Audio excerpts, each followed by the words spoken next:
The moment to unbox a brand new smartphone is here, and we have got the Galaxy S7 Edge in our laps. This is one of the best mobile devices unveiled at Mobile World Congress 2016 this year, and Samsung calls it a smartphone that rethinks what a smartphone can do. So this is going to be a very special device from Samsung, but let's not hold up any high expectations about the product just yet. I'm Warren for KLGadgetTV, and today we are going to unbox the Samsung Galaxy S7 Edge.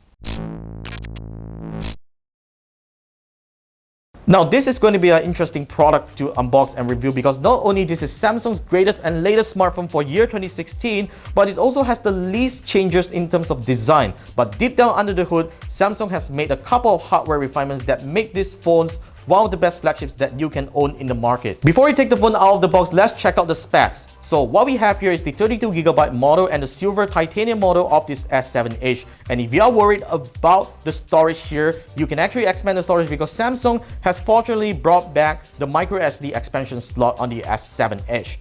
So a couple of specs here, 4G LTE, and this is the dual SIM model that we have here in Malaysia.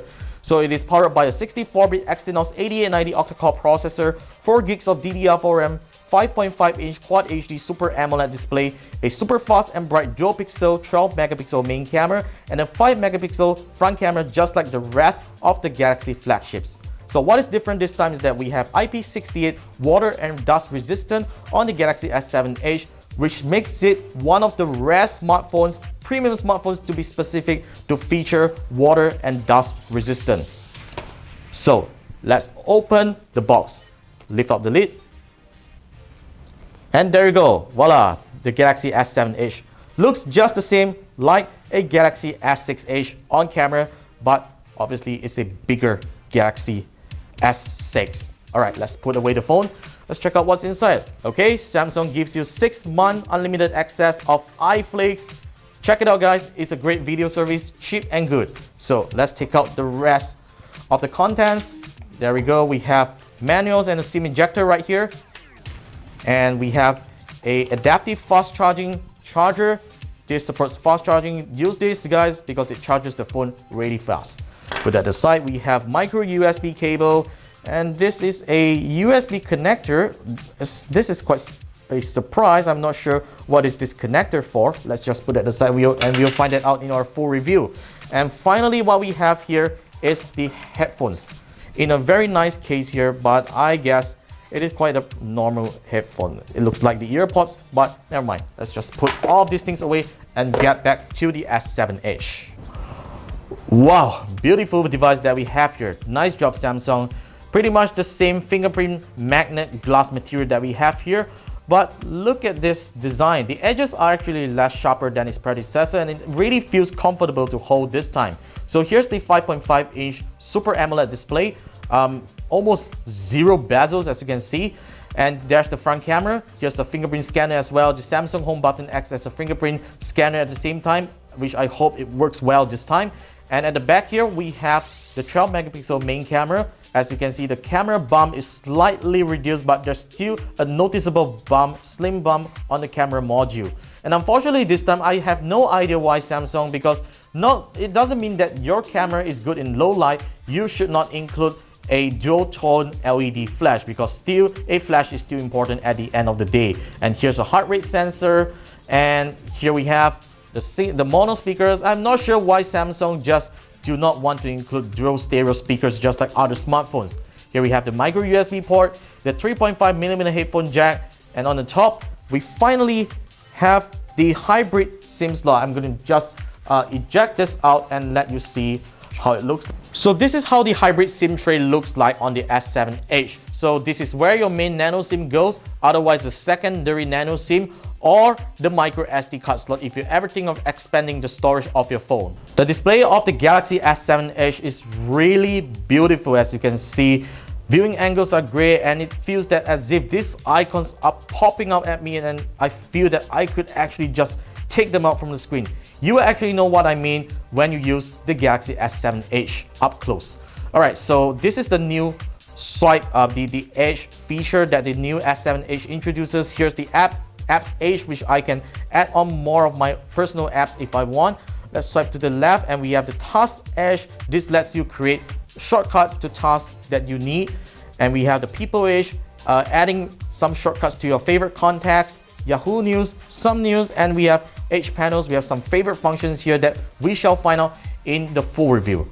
Okay, so that's pretty much on the Edge feature. Otherwise, the rest is TouchWiz, still the colorful, cartoonish user interface that we have found to be favorable on Samsung smartphones. I actually quite like the new design, to be honest.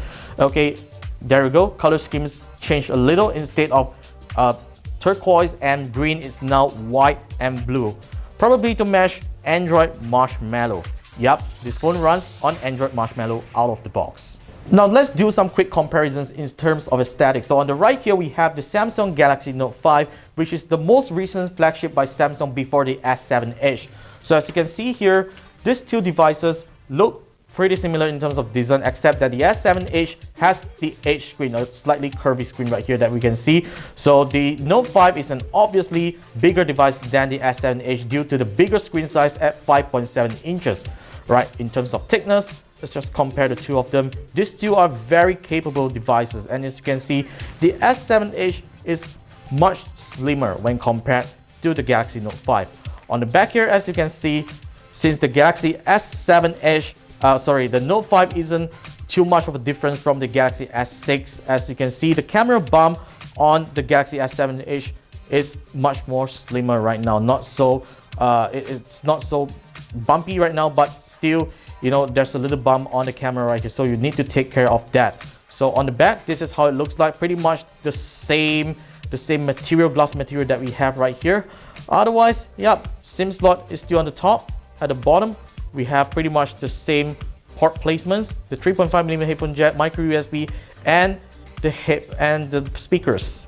But what's different right here is that the Galaxy Note 5 has the S Pen, which makes it much more useful than the Galaxy S7 Edge at some point if you want to scribble things on the screen easily, which the Galaxy S7 Edge lacks. Next up, we have the Huawei Mate 8. This is a 6-inch premium phablet from Huawei made for the business execs. So business people, you better watch properly in terms of this comparison. So in terms of the size, you can actually feel that the Galaxy S7 Edge is a more compact device due to the smaller screen size, and of course, in terms of weight, both feels pretty much the same weight, so you know it's going to weigh a little in your pockets. In terms of thickness, both devices are actually equally thin if you look on camera, but of course the Galaxy S7 Edge has a much slimmer body. As you can see, it also feels nicer to hold if you don't have really large hands.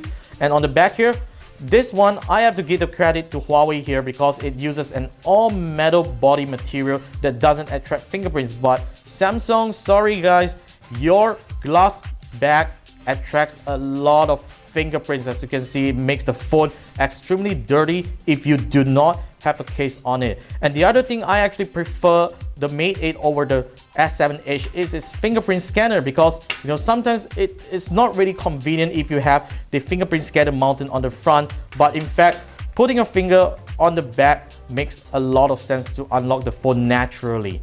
Alright, so this is a pretty quick comparison on both the Huawei Mate 8 and the Galaxy S7 Edge. We shall do a full comparison on these two phones in the meantime while we are using the Galaxy S7 Edge. More coverage of the Galaxy S7 Edge is coming right out on KLGadgetTV, so make sure you subscribe to us by clicking on the red button down below. Give us a thumbs up if you think we are doing a great job. Share this video to your friends and family if you think this is useful, and you can also follow us on social media, otherwise my own Twitter and Instagram handle at @TheWarrenLee. You can also visit KLGadgetGuide.com for daily bites of tech news. We do write, guys, we not only do videos, so do visit our website to read more tech news every day.